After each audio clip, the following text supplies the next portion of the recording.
En tapant contre-culture sur internet, on découvre derrière ce néologisme la plume du sociologue américain Theodore Roszak dans The Making of a Counterculture, soit la fabrication de la contre-culture, bien que le terme apparaisse dès 1960 dans la revue sociologique américaine.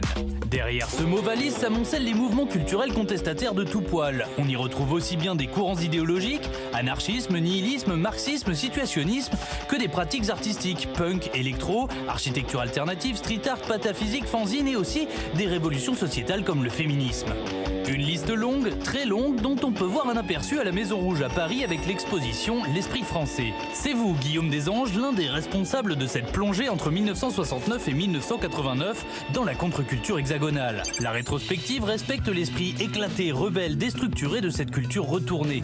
Pas de guide pour pénétrer dans la jungle de l'underground. On y retrouve l'artiste féministe Léa Lublin ou la chanteuse transsexuelle Marie-France Égérie du Paris des années 70 et membre du Front homosexuel d'Action révolutionnaire, dont vous êtes l'une des fondatrices, Marie-Jo Bonnet. Vous voici en 1982.